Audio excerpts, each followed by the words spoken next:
our one request. Help us to build our nation where no man is oppressed, and so with peace and plenty, Nigeria may be blessed.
I'm here. It's my privilege to welcome us to today's version of Leadership Group. And I'm excited that we could come together today to really celebrate this season. Today, I have one of my aburos, one of my friends, one of the classics of Nigeria, has really made a special drama, literature, writing, media in Nigeria, very exciting. And he has invested so much in trying to produce history on the set today. And he's going to be talking about the media and national development and things that can really bring a great transition to our country and our economy. I think our guest, the Duke of Shomolu, but he has chosen writing, very of laughing at himself first and laughing at everybody and things like that. Very frank and forthright gentleman who by God's grace will soon be a pastor, whether he likes it or not, because I have decreed it into his life. And God will make it possible for that to happen. A biblical perspective. He's going to be talking about the media and national development. Please welcome with me today His Excellency, Mr. Joseph Edgar. Let me thank him publicly for his love for me and my brother Aswe, for his love for Nigeria, for all the things that he's doing, and is putting on stage in a sequential manner and very effective manner the history of Nigeria. Places like Gowon, places like Awolowo, even OBJ he has put on set, as difficult as that could have been. And of course, I remember Fajui, which gave me an Aswe a lot of nostalgia. And then his street talks or some kind of conversation that he has also via social media. Joseph, the Duke of Sir, Shomolu, you are sir, welcome. thank you so much, How sir. now? How I'm you fine, doing? sir. Well, thank God, Why did though. they call you? Why did they call you Duke of Shomolu? Okay, it's because I was born in Shomolu. I've lived in Shomolu almost all of my life. And now my God for Shomolu, and I just come only with the fight. They do like saying, "Now you be Duke for this place." I say, my guy, you know the word Duke. So from there, I just enter Duke of Shomolu. The real Duke of Shomolu. Thank you so much for agreeing to speak today. Let me tell you that you're one of my favorite people. You've done awesome. You've done awesome. You're real. You're the people that we see. And I want to thank your wife publicly for coping with you. Anyone who can cope with Joseph Edgar deserves 1,000 medals. So God will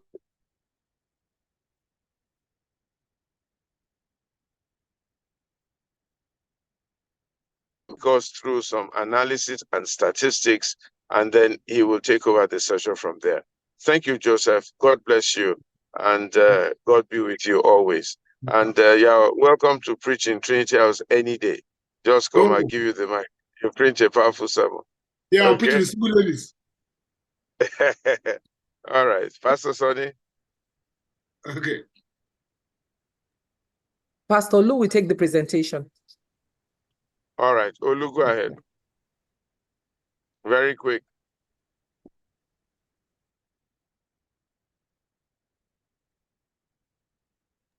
Good evening, everyone.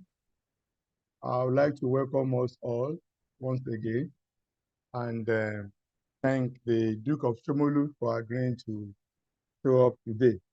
So we have a little presentation on the role of media and creative in national development.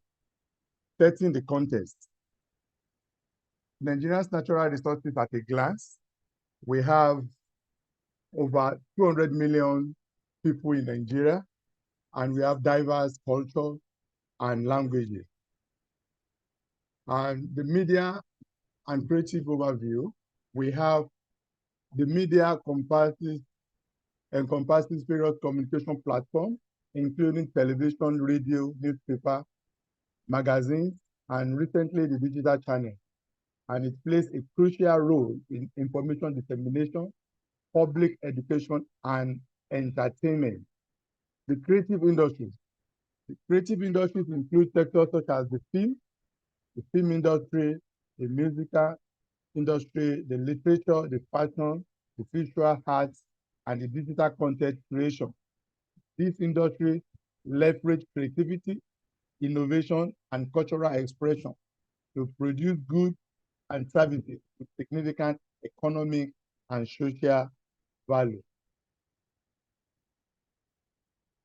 Economic contribution. What are the economic contributions of the media and the creative industry? The media and the creative industries are significant contributors to the economy.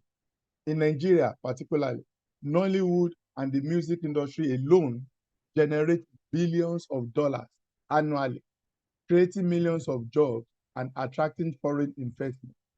These industries drive economic growth, boost export, and enhance tourism. What are the cultural representation and preservation? Media and creative are vital in preserving and promoting Nigeria's rich cultural heritage through films, music, arts, and literature. They showcase the country's diverse traditions, languages, and history to both local and global audiences. This cultural representation fosters national pride and unity. What are the social influence and change? The media and creative work have the power to influence public opinion and drive social change. They can raise awareness on critical issues such as human rights, gender equality, and environmental sustainability. By shaping narratives and sparking conversation, They contribute to societal development and transformation. The Nollywood industry. Presently, Nollywood is a major contributor to Nigeria's GDP, generating approximately $3.3 billion annually, and it is the second largest film industry in the world by volume, producing over 2,500 films each year, just behind Hollywood. Employment. The industry employs over 1 million people, making it one of the largest employers in the country. And the potential earning by 2025, as projected, is to reach $6 billion annually, driven by increased investment, better distribution channels, and digital streaming services. The market expansion. The growth of digital platforms like Netflix and Amazon Prime is expected to further expand Nollywood's global reach and revenue. The music industry. Current earnings. The Nigerian music industry generates over 8 billion and had employed over 1 million people by 2021, according to the report made available by PwC. Nigerian artists are gaining international recognition by the day and substantial revenue from streaming platforms, concerts, and endorsements. The global reach. Artists like Burna Boy, Wizkid, and Davido had achieved global success, with Nigerian music being streamed billions of times worldwide. And their potential earnings. The Nigerian music industry is projected to grow to $14 billion annually by 2025, according to Business Day Nigeria. Increased digital streaming, international collaboration, and music exports will drive this growth. Innovative revenue streams. The rise of NFT, non-fungible tokens, and virtual concerts are creating new revenue streams for Nigerian artists. And the fashion industry. In fashion industry, the fashion industry in Nigeria is estimated to be worth over $10 billion, and it is known for its vibrant and diverse design, contributing significantly to the economy through local and international space. The employment statistics. The sector provides employment to thousands of designers, tailors, and models. The potential earnings has been projected to grow to $15 billion by 2025. This is fueled by e-commerce, international collaboration, and increasing demand for Nigerian design. Export potential. Nigerian fashion is gaining international recognition, with designers showcasing their work at global fashion weeks and gaining celebrity endorsement. Digital media and content creation. Current earnings of the digital sector in Nigeria is rapidly growing, with digital advertising revenue alone reaching over $200 million in 2023. The social media influencers and digital content creators are also generating significant income through brand partnerships and monetized content. User base. Nigeria has over 104 million internet users, providing a vast audience for digital media and content creators. Their potential earnings. The digital media sector is expected to exceed $500 million in advertising revenue by 2025. The growth will be driven by increased internet penetration, mobile usage, and innovative content creation. And the employment opportunities here. The rise of digital platforms is expected to create millions of new jobs in areas such as digital marketing, content creation, and tech development. The challenges. Despite all this potential, the media and the creative industries in Nigeria face challenges such as inadequate funding, piracy, lack of infrastructure, and regulatory constraints. Addressing these issues requires supportive policies, investment, and capacity building initiatives. What are the opportunities there? The digital revolution presents vast opportunities for the media and creative sector. Increased internet penetration, mobile technology, and social media platforms have democratized content creation and distribution. These advancements open up new markets, enhance global reach, and foster collaboration and innovation. What is the way forward? That is what Edgar will be telling us today, and he will be dissecting this topic and the way to go. You are welcome, Edgar, to carry on from here. Thank you so very much for listening.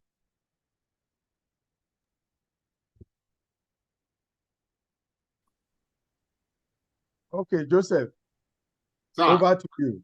What do you have to tell us about the topic we are talking about today? The role of media and the creatives in national development. okay, I'm sorry. Is my video showing? It is showing. We can see Oh, you. I can't seem to see myself. Oh, okay.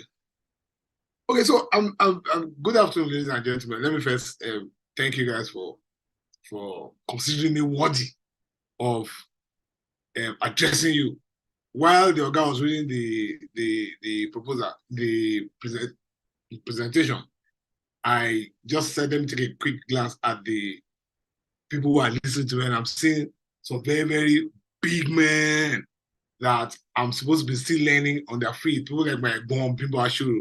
And then I also saw Sheks, Mr. Sheks, and that has made me feel a little bit intimidated because I don't know what I can say that will make sense in front of such huge people. Chief Bimba Ashuru gave a very fantastic speech at our economic summit in London in May that is still resonating, in the country. Now, my brother Abeg, what's the name, please? This man is talking to me now. What's the name? Olu Victor. Okay, so sorry, what's the format? I thought it was like a Q&A that Pastor Ito will be asking me questions and then I'll be answering the questions. I didn't know that I had to do all of the talking. We'll still get to that aspect, but just give us your perspective. The statistics that I read just now, are they true? Are the challenges true? What are we experiencing? What are the potentials that we have in the creative industry and the media industry? Just tell us your background. How did you get into the social media space? Just give us a bit of how you got in there and your experience so far. Okay, so that's a totally different thing. You're asking of me now. Talk about how I got there as against what are my thoughts about the role of media and the creative sector in national development. Let me just do the second one. Let's forget about me for a second here right now. You see, I've always believed very strongly you get in the power of the people. Do you understand? I have lost tremendous confidence, like most of you here, on leadership. Leadership is dead. As far as Nigeria is concerned, leadership is dead. Do you understand? Now, we've tried leadership since independence, since 1960. It's not worked. Do you get? We keep saying, since I was born, 1969, till today, we keep saying, oh, Nigeria is a control potentials. Nigeria is control potentials. Nigeria is control potentials. I'm now 54, we are still doing potentials. And by the grace of God, by the time I'm 80, we're still doing potentials. But within the seeds of this, seeming rudderlessness, you get, we are seeing, seeds of growth. Do you get? See the figures you have reeled out here now. These figures you have reeled out here are phenomenal. They might not be anything compared to the first world, what we see in America, UK, and Europe, and all those places. You get? But from where we are coming from, they are quite huge. $10 million in fashion industry, $8 billion in music. Do you understand? And then we've not even added services. We have not even added technology. Do you understand? We can begin to imagine, some of us here know the impact of technology, not only to the Nigerian economy, but also to the economies of Asian countries, economies of this thing. Now, the question you want to ask me is that what is driving all of this? It is not leadership. Do you get me now? It is not that generation, do you get me now, that has held sway, in this country since 1960. Do you get? We have it is a generation that is lower below my generation. My generation is the generation of the 40-year-old to the 60-year-old, 55, 60-year-old.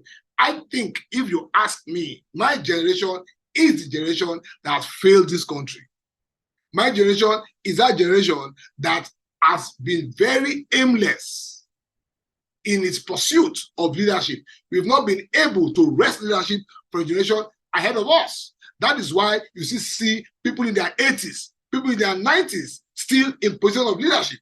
Last week or last 2 weeks, the government appointed some 100-year-olds as chairman of governing councils. And that's because people in my generation, you get me now, have not shown any significant interest beyond rabble-rousing to seize leadership. These people ahead of us took leadership in their late 20s, early 30s. Obasanjo, Gowon, I'm doing Gowon in August. Gowon was head of state as a bachelor, early 30s. Murtala Mohammed. But people in my generation, early 30s, late 20s, are still doing job in some cases. There are people in my generation at 55 today are still looking for a job. Now, the younger generation, the people we call millennial and Gen Z, they are the ones that are going to turn this country around. And we begin to see it with these figures. We begin to see it with these figures. Who are those pushing music industry? Who are those pushing fashion industry? Who are those pushing technology? Who are those pushing services? Who are those pushing agriculture? It is this young generation. They understand entrepreneurship. They understand how to have a vision. It is sad that most of them have parents, that's people like us, who do not understand these things. So the average young guy, he's not ready for a paid job. He's not ready for, and then we, our generation, will be saying, these Gen Z people are aimless. These Gen Z people are Gen Z. They want to blah, blah, blah. They are driven. This is because of these people that people like me have hope in this country. Do you get me now? Because of people like this, let our fathers continue to be corrupt.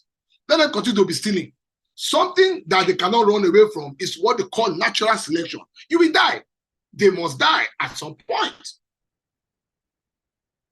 And then when they die, do you get me now? Power will continue to change hands. So you begin to see young people taking over leadership in critical sectors. And this thing ties down with the change of global economic power. You begin to find out that oil and extractive resources are no longer the basis of global economy. The basis of global economy is now digital, is now technology, is now media, is now entertainment. And this is where our youth key in. Nigeria is a blessed country. Nigeria is wonderfully blessed. That is why when I see people say they are japa, I will look at them. Are these human beings? Somebody will leave a country like this with all of these opportunities and go and be a cleaner in London. When we did the economic summit, somebody who was working in the top 3 audit firm in Nigeria, he had told me at Japa, I was happy for him. And I got to my economic summit, he came to play piano. That's what he does for a living. £100 per day.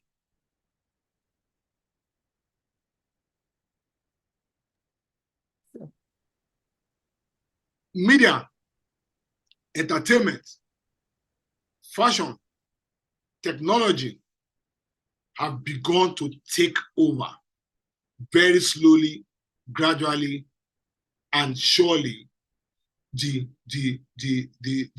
reins of economic power in this country. What that does for us now is that you will now begin in the next 4 or 5 years to begin to see political stability. Because what is causing instability in this country is the centralized control of economic resources. And that is why it's a do or die for anybody that wants to be the president of this country. Because when you're the president of this country, you control crude oil, you control solar. The president of Nigeria is the most powerful president in the world. There is no checks and balances. We are seeing it now. And what is giving him that power? He has total control of centralized economic resources. But what entertainment and media is doing is it is decentralizing economic resources. It is forcefully tearing away that control. So I don't have to be in Abuja. I don't have to know any fucking governor. Sorry, my language. I don't know. I don't have to know the governor. I don't have to know the local government chairman to live a fulfilled life. $8 billion is phenomenal by any standards. Which other sector is pulling those kinds of funds at the cost with which it's coming? Dollar for dollar, the entertainment industry is doing by far more than the oil industry. If you take into consideration the cost of both sides, the cost of a barrel of oil and the cost of pulling out the single. I don't know if I'm making sense. Yeah. So all I see is optimism. All I see is fervent optimism, strong belief in this country. 200 million people, huge market. So the politicians are jokers. It's only a matter of time. Less than 2 years. You begin to see billionaires, wealth will now be democratized. Because there will be no unilateral attachment to power, centralized economic resources anymore. So I'll give you a small example. I went to Akwa Ibom today stage play. Oh, go to the governor, go to the governor, go to the governor, go to the governor. Without the governor, without the governor, without the governor, without the governor. Oh my God, what do I need the governor for?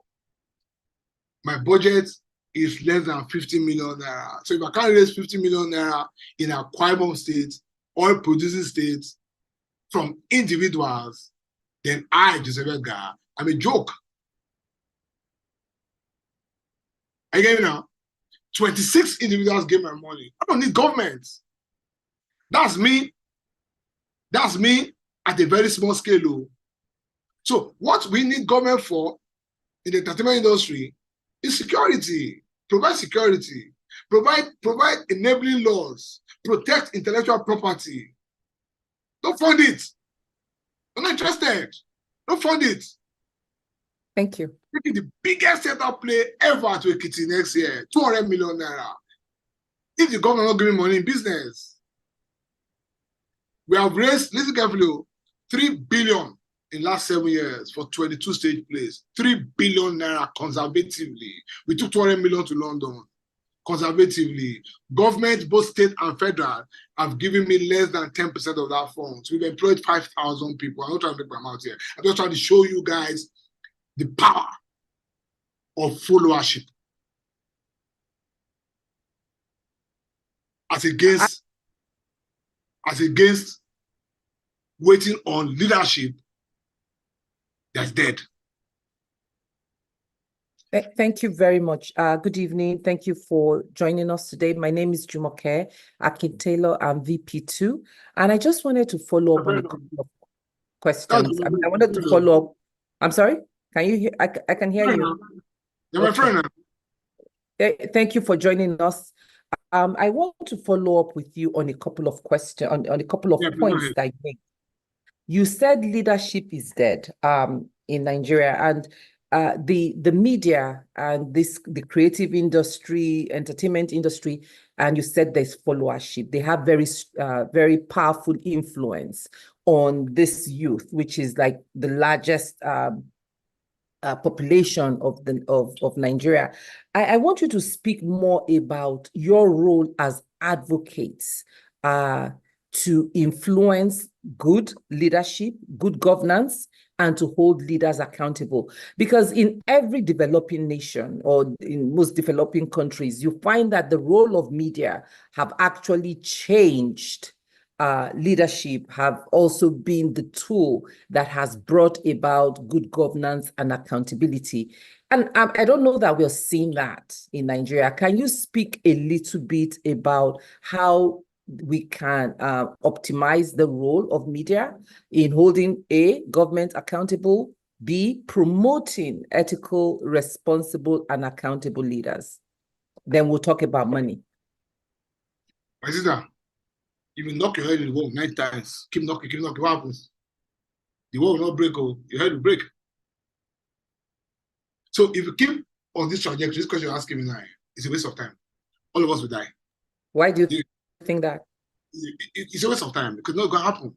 See, let me tell you something. I had a conversation with Magnus Oyibo. I'm sure you guys know him.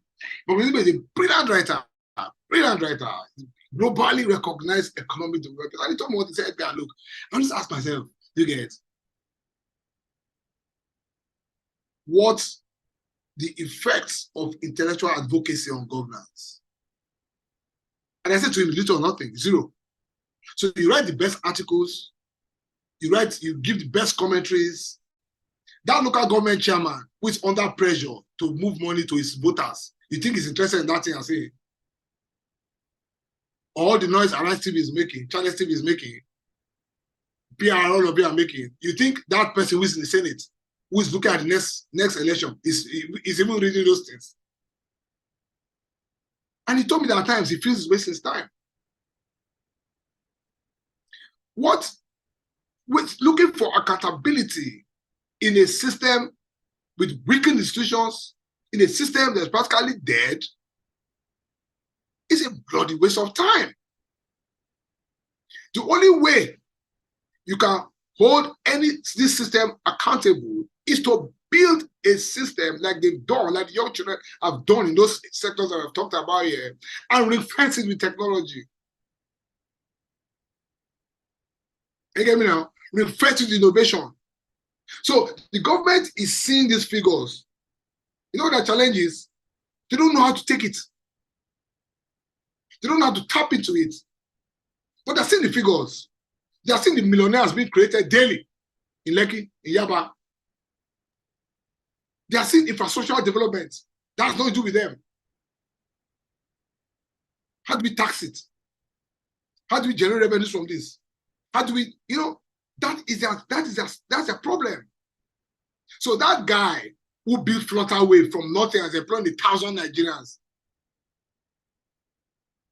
you think that guy has time to look for accountability in government or whatever you call it? The media's role is to support that guy.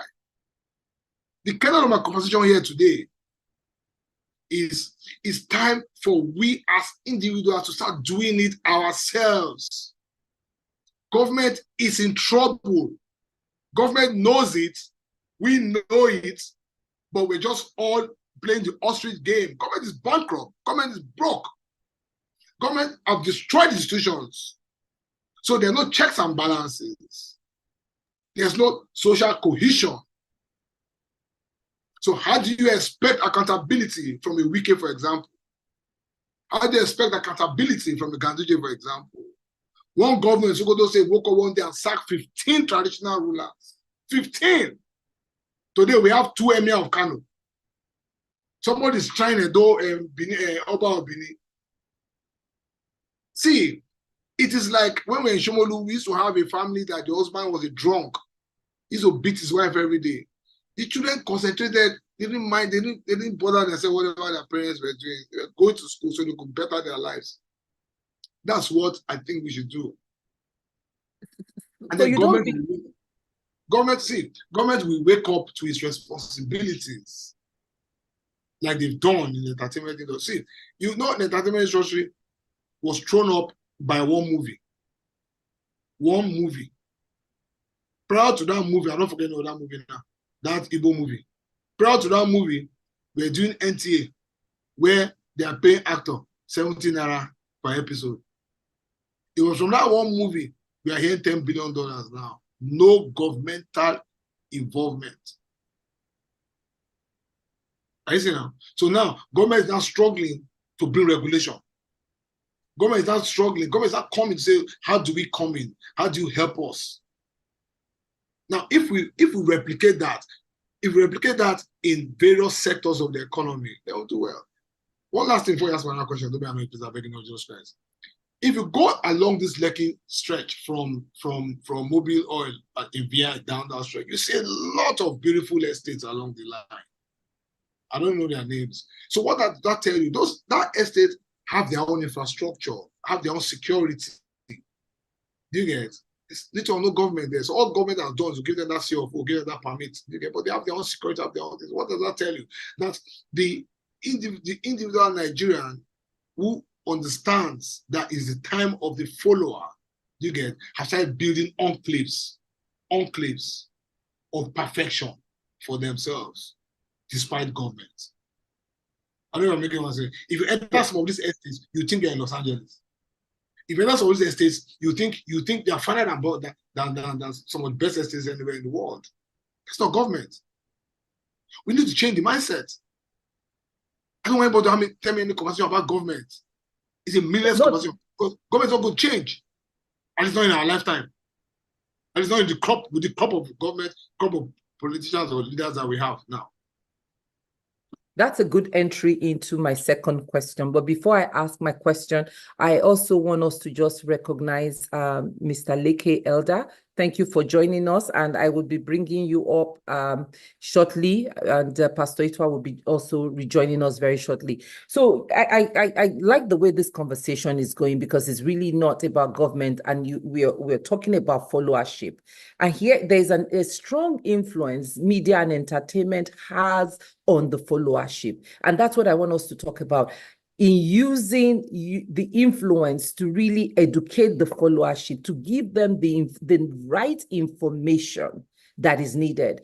And I'm not advocating for protest, but if you look at a lot of the movements that have started, information started from somewhere. How did the followership get the information to properly organize, to know what bills? Because if you look at the way the system is right now, or the media space, and what is being reported, do we have accurate information? Is the media and the entertainment industry using their position to really educate the followership on what's going on in the country, and how the role they can play in influencing better outcomes? You got a question to me? Yes. Okay, so you see, please don't be annoyed, madam. Don't be annoyed here. No, I'm not. No, not at all. It's just ask me some question, because you talk. Okay. So let me rephrase it to a shorter question. Thank you. How can the media use their power to influence the followership by giving them right information? Okay, so me, I've been trying to avoid this media talk now. I've been trying to avoid it because media is dead. You get? So media is how do I put it now? How do I put it now?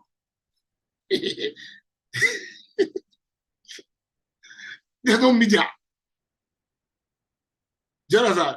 Let's not kid ourselves. There's no media. Because the average national newspaper distributes less than 20,000 per day, and that's on a Sunday, this day Sunday. 20,000 in the quarter of 200 million. That's largest selling. Your hair is Punch, sorry. 35,000. Are you getting me now? 35,000. I don't know what the figures are on TV, but it's Arise TV, Channels TV, majorly.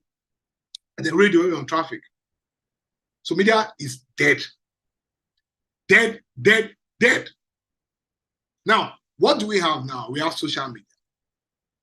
Social media is power. Do you get me now? So with 100 naira, everybody's media. Every member of media. Now, if you now take the very high level of illiteracy in this context, not the person who don't go to school be illiterate. Some of us who go to school are still illiterate. Are you getting me? And you now give them 100 naira data. It's like taking petrol and throwing it into that fire. So I think we're in more trouble with the media than we are with the government. Because the very brilliant people have been crowded out by the media. The very brilliant people, listen carefully, have been crowded out by the media. You don't hear their voices anymore.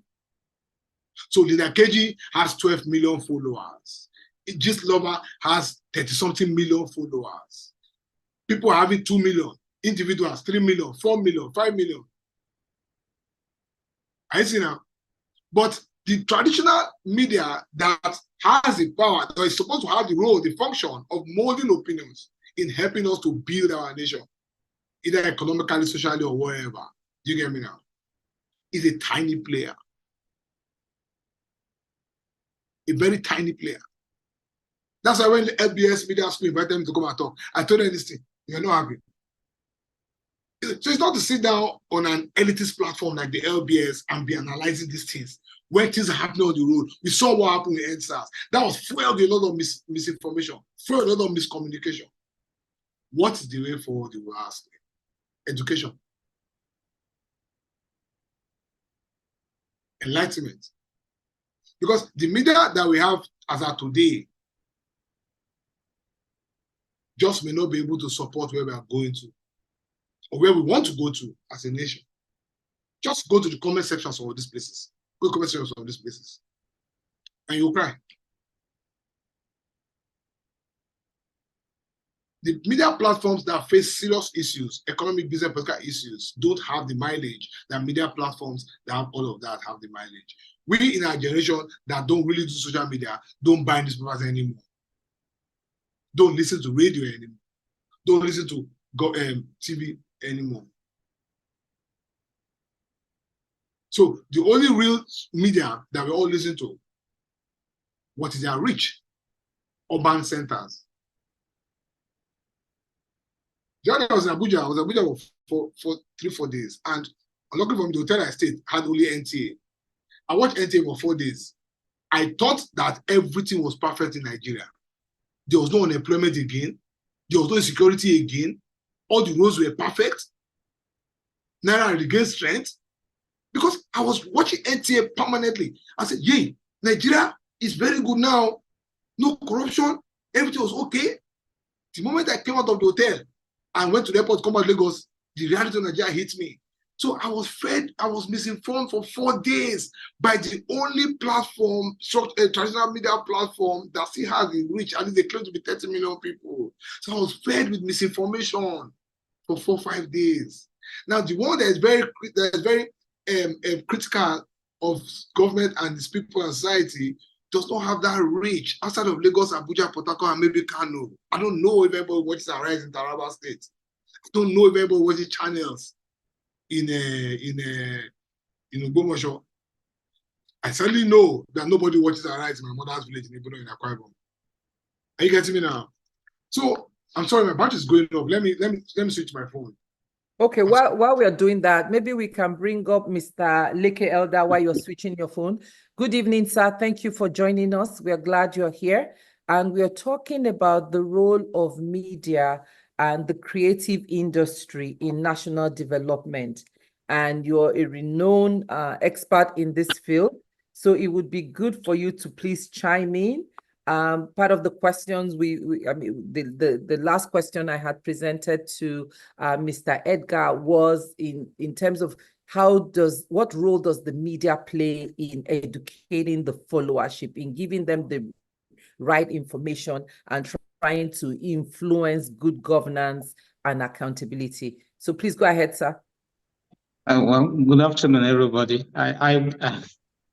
I came in to listen and to learn, and okay, I'll just say a word or two. Thank you.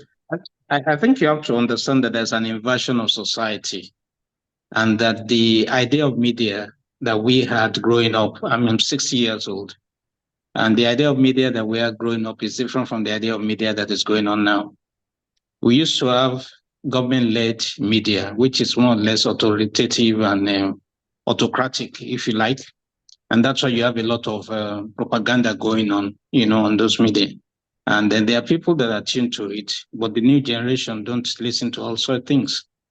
What we have now is followership-led media. I hardly read the newspapers again. I hardly watch NTA. I don't know when last I watched NTA. And then if I want to get the news, I go on Twitter to get what is going on in the country. And that's how it is. So I'm not sure about the role of the traditional media, because part of that structure is also compromised. There's a lot of brigandage. And so the way you're going to get the real news is social media.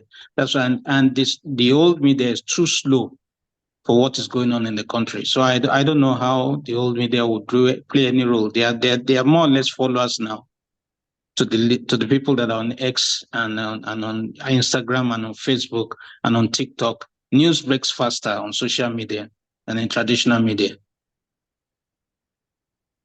Thank you very much. And traditional media can still reach those that are not on social media. There's still a generation, and I would say a vast number of people that are not on social media. So there is still a role the traditional media can play in reaching those people, wouldn't you say? I think we are making a mistake about social media. It's a complete world of its own. It doesn't need the traditional media. It doesn't need anything outside of it. It's a complete world. You don't need to go. Every entertainment, TV is in there. Video clips are in there. Plays are in there. Satire is in there. Writings are in there. Plays are in there. I think we are not looking at the future. And it's the older generation that read these things, and they are becoming more and more irrelevant as time goes on. I think we need to pay more attention, to what is going on social media. I also agree with the Duke of Shomolu that we need to pay more attention to education, because you have to have an enlightened electorate for you to have progress in the nation. You have to have a knowledge society. We don't have a knowledge society.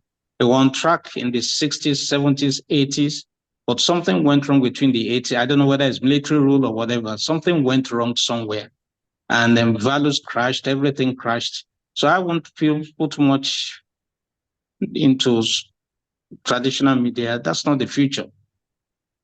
It's not the future at all.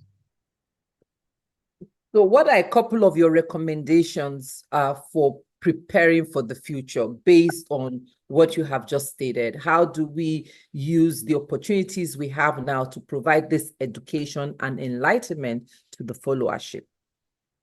Every generation fights its own fights. Every generation has things that it has to do. My generation fought its own fights. We fought June 12, we fought military dictatorships, we fought Abacha, we fought Babangida, we fought everybody.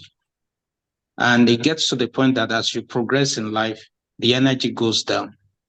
So the focus of those who want to change society should be a social media-led revolution, if you like. The word revolution sounds dangerous in Nigeria, but I don't mean carrying arms or any of those things. I'm talking about thought revolution. If you don't change the thinking of the people, you're not going to get anywhere. So to some degree, we still need government to fund education. Education used to be about 40% of Nigeria's budget in the 80s or in the 70s. I can't remember what year that was. But now, if you look at the budget for education, it's practically nothing. We need to rethink the country and re-strategize from the ground up. But if you want to create a new society, let young men get together in a room and strategize and say, this is the society we want, and this is how we're going to achieve it. That's the only way. It's not something that you can sloganeer, or do propaganda on, it's just something that you have to sit down and say that, look, Nigeria is not working as it is. We're multiplying poverty at an exponential rate. In fact, it's an industrial scale reproduction that we're doing.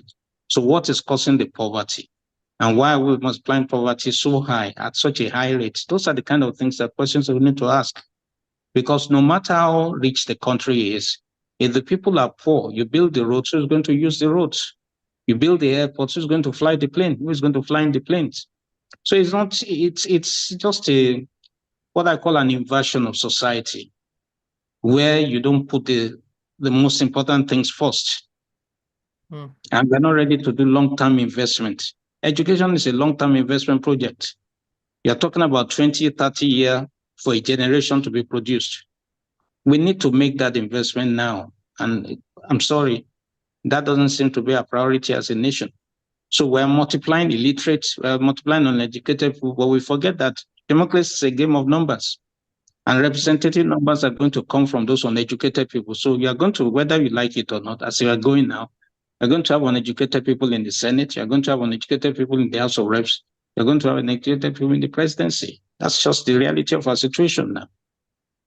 And we need to go back to the drawing board and say, this is the Nigeria we want. This is the future we want. This is what it will take to get there. And I totally agree with the Duke, about a followership-led initiative in which you take the future in your own hands. And then you produce the future. There's no solution in any government. People's lives are just being wasted in 4-year installments, as far as I know. And we've been waiting since 80s for my generation. Nothing has happened. Nothing is going to happen. Things are getting worse because we are bad at management. So the people have to take the initiative in their own hands and do what is right for them. A nation has to add to its citizen. It should not subtract from its citizen. As it is now, Nigeria is subtracting from the citizenry. And we need to take another look at that. Thank you very much, sir, for your contributions. Back to you, Mr. Edgar. And before we open up for the participants' question, I see that Pastor Sonny has entered the room and want to bring him up if he has questions for you. And then we'll open up for questions. I already see one hand up. For those of you that have questions for Mr. Edgar, please go ahead and raise your hand and we'll call you up. Pastor Sonny, over to you, sir.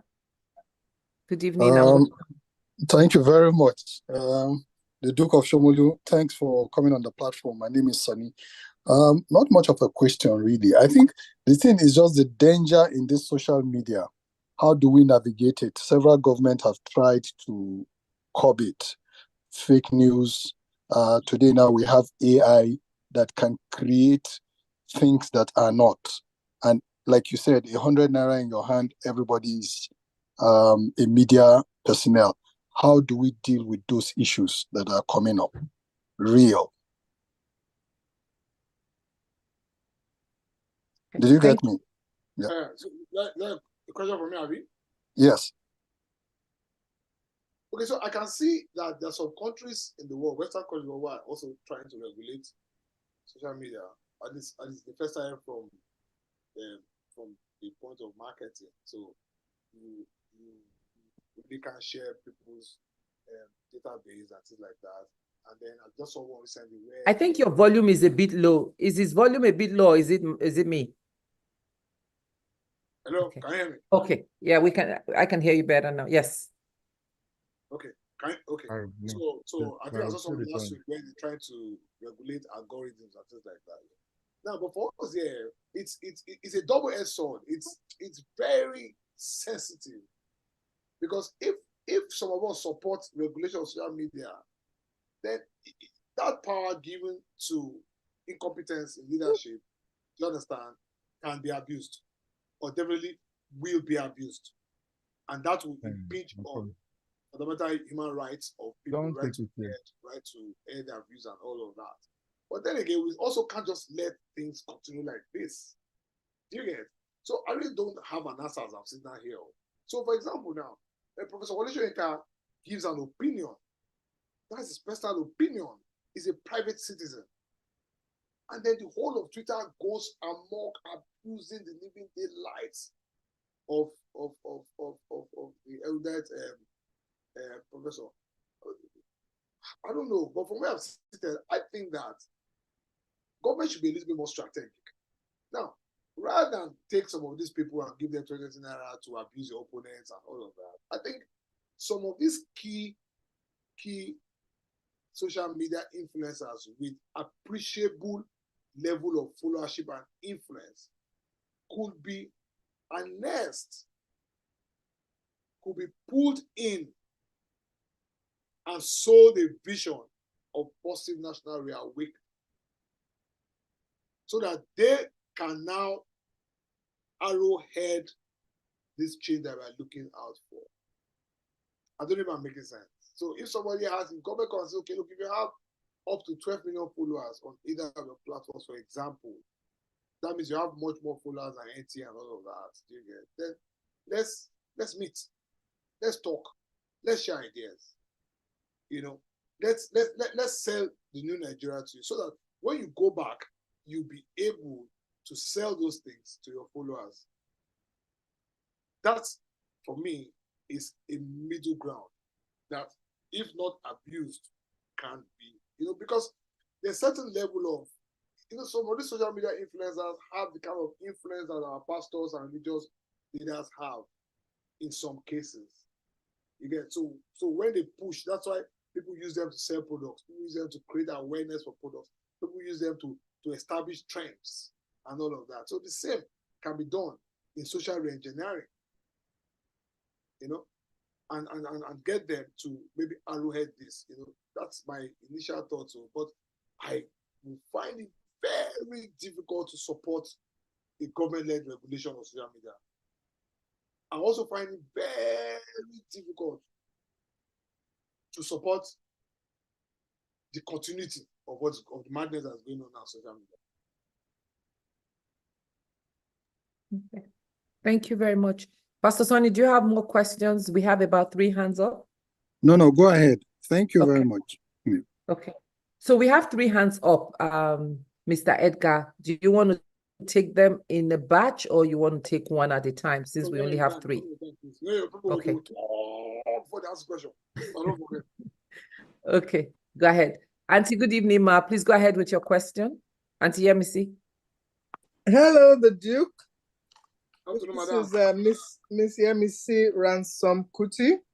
Oh, I met you once in the Great Club. Yeah. Anyway, it's good to know that even the Duke finds times to chill. Yeah. Away from making your pungent remarks on social events. Anyway, we're really proud of your generation in the ways that you have been courageous enough, some of you anyway, have been courageous enough to voice out things that other people feel, no, the culture, you have to respect your elders. You have broken those walls and those barriers for articulating the issues as they are. My question is we have a film like Fumilayo that is out there now, and some of the films and things that you have done. I want to find out from you whether it's possible, and I mean, you have said quite clearly that your generation has to take the ownership of what's going to happen next, of their future. And I'm happy that I think Mr. Leke talked about, I mean, I'm 77 years old. I'm not going to go on the streets with you anymore. We've fought the battles of getting the military out, tear gas and all the rest of that. We've done that, and your generation needs to own what happens next. I'm glad you said that, but it appears that in doing that, you are maybe comfortable with the fact that it's an individual effort. Find your own way, and what happens to the rest may not be your concern. So I want to know whether it's possible. I mean, I've talked to Inyi about, Flutterwave, about how you guys can organize a bit better amongst your generation in terms of linking up with, defining what happens next, your ability to network and make sure that, Davido and Burna Boy and Femi Kuti and all the rest of you and the writers as well are able to educate your generation about what needs to happen next. Is that possible to have P-Man and the Writers Association and other groups coming together and, you said government should come and approach you. Yeah, they may do that, but are you able to connect with yourselves and form that strong network of those who have the knowledge, who have the education, who have the global awareness, and who can define that future and pull everybody along, government, the religious circles who are still talking something else, Are you able to think in that direction? That's my question. Thank you. God bless you. So I believe, I think that this revolution that Mr. Alder talked about will not be deliberate. I don't think it will have any leadership. I think it will be headless. I think it will just metamorphose. It's just come on its own, and then people will begin to be touched by forces. I don't know what forces, and then they will now start making this social reformation that Madam is talking about. Because one thing you need to understand is that, so I sit down with some phenomenally successful young people in the creative and fashion, and they do not understand the issues. They're not even interested in the issues. So I sit down with a fashion designer like Moody, who has outlets all over Africa. He's socially conscious. But he's afraid. He's not going to take it to next level. I sit down with musicians, I sit down with artists, all of them. Some are socially conscious, but a large portion of them are not even interested. And that's why I believe that the reformation of our society will be economical. It will be led by the economy, not by politics, not by social reform. You see, the generation has changed. Power dynamics have changed. So in the 80s and the 90s, do you understand? We had people like your family, people like Farmer and me, who led those levels of opposition. Do you understand? And relied heavily on political consciousness and social political mobilization to move people against tyranny. But I think, can you guys hear me? Yeah, can hear we you can better hear now. you better Thank you. now. Yes. Okay. So, but now I think that I want to listen very carefully. I want to listen. I'm thinking about this in my long while. If you no longer need government to achieve economic fulfillment at whatever level of a man's life, either at the personal level or at the company level or at societal level, then government begins to lose relevance to you. And then when that happens, you begin to find fulfillment in yourself, in whatever it is that you have built. And once you've gotten that fulfillment, it starts to cascade. And then once it cascades to an appreciable level of people, then people now begin to do things the right way. And then political leadership will fall into place. And I give you a perfect example. There's mad competition in the banking industry. When I wanted to start banking, man, you must know somebody to get a job.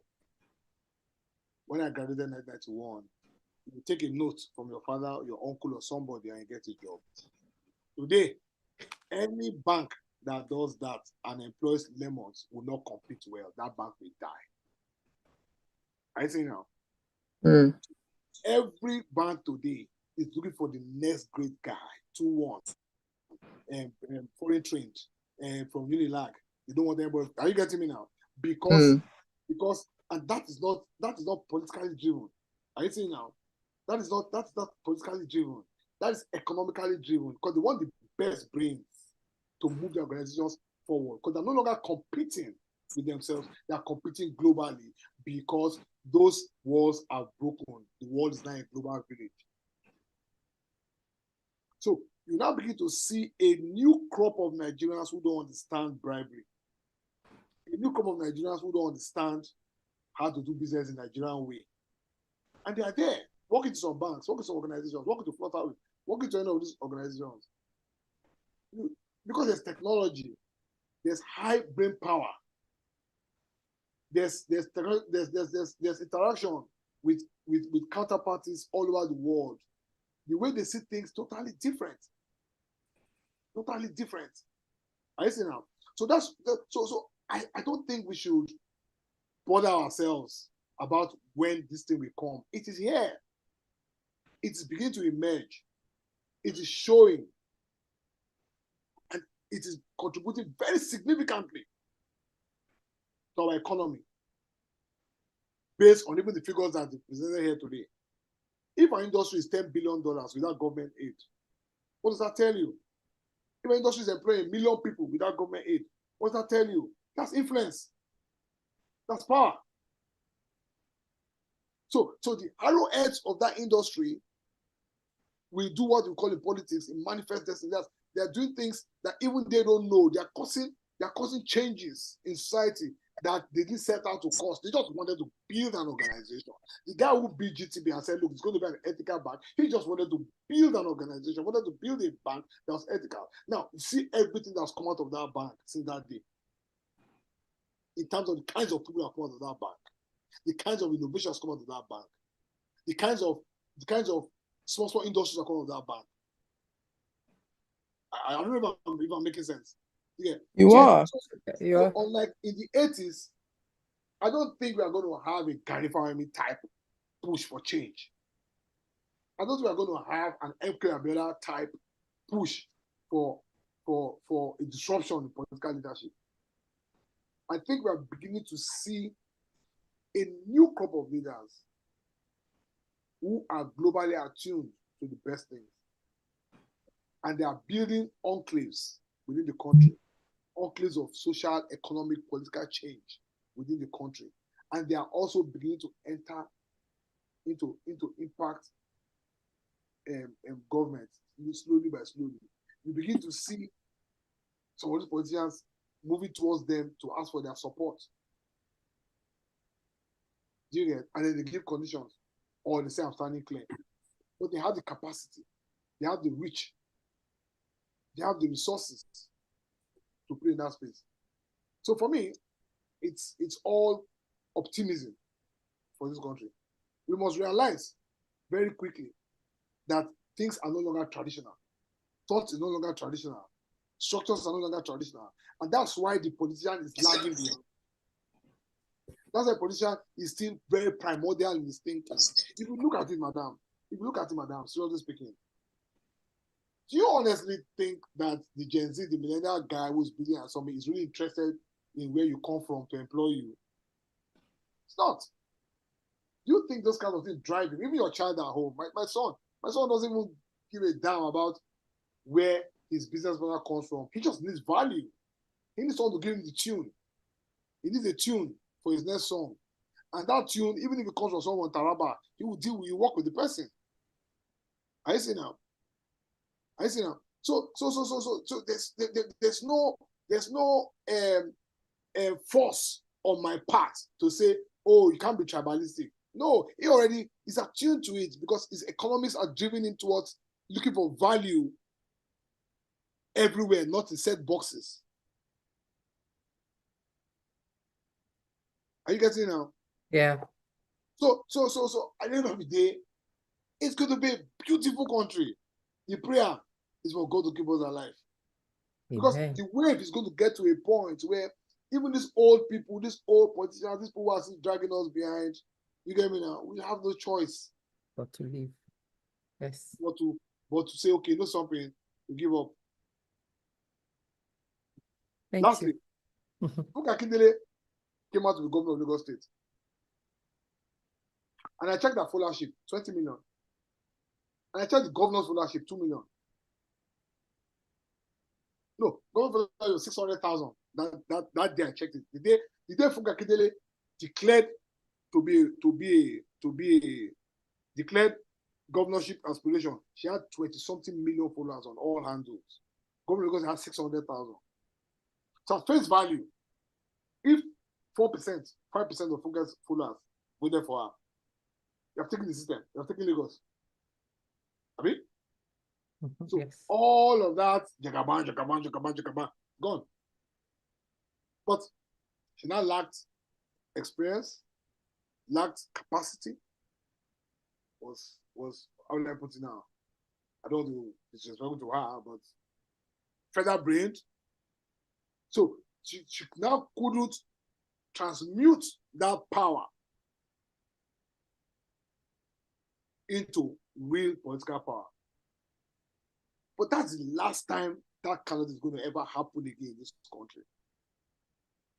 Because we saw what social media did in Lagos State gubernatorial election. We saw one or two people who have found themselves into the National Assembly through social media push. We saw someone like a Banky W taking on the establishment, not once, not twice, and give them a run for their money. So it's all green light for us. So we still have a couple of questions, but there's a comment here that kind of supports your comment that I want to read from the chat room from Deji Oyinloye.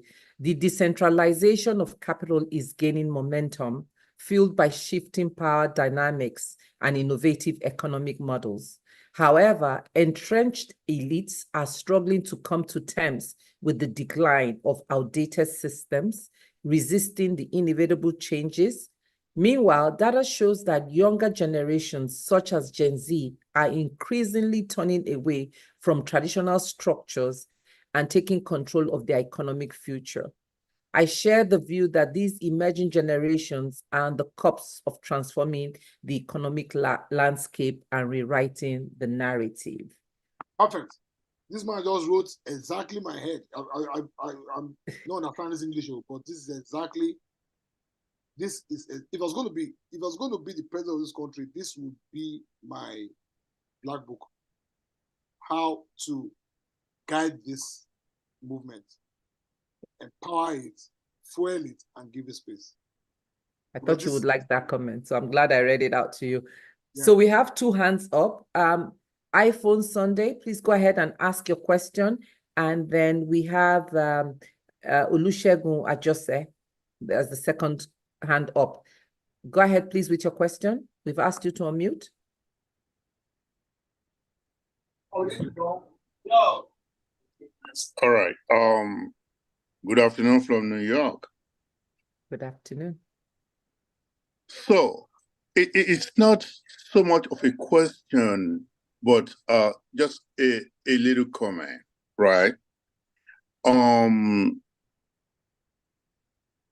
Forget about it. The old traditional form of news dissemination is moribund. Okay, it's in comatose at this time. Now, let's segue forward to now, which will be the social media, your phones, your X, your WhatsApp, your everything. So, in the hands of the Gen Z and even those slightly ahead of them, it's a big tool for change. And you know what? Nigeria, my country, need that change so much. Now, it's not a choice. The old order will have to comply to the new order. The new order are these Gen Zs. However, my problem or concern with the Gen Z is we need some education. Education in political management, economic management, social management. Social management will include all the theaters, all the Nollywood, Kannywood, all the woods we have in Nigeria, right? Mr. Ade, I believe, make a very succinct point that Funke Akindele had 20 million followers, right? If Funke Akindele were to be in a society that knows how to manage her power and her social media, then we might be talking about different things, in Lagos particularly, right? So these youth have to wake up and, first of all, imbibe the spirit, what I would like to call the spirit of Nigeria, right? Which is to change and to transform Nigeria, not to amplify the negative in Nigeria. Because even the wider world, the Western world, we have so much negative. Just yesterday, the Supreme Court sided in favor of the social media in the United States, right? So the social media, like I say, will be the in thing, but I just want the youth, the younger ones, to get themselves, get their acts together, be focused, and kind of let their effort be focused on Nigeria. And don't emphasize, you can mention, you can point, but don't emphasize the negatives. Thank you for your time, and thank you for allowing me to bear my mind. Thank you very much for your comments. Mr. Edgar Duke, I don't know that, do you have any comments to add to that, or go to the next one. No, go to the next question. This question. Okay. So can we have Olusegun Ajose, please? Duke, if you don't mind, we need your volume up a little bit. It keeps going out. Okay. Mr. or Miss Olusegun Ajose, please go ahead with your question. Unmute and ask your question.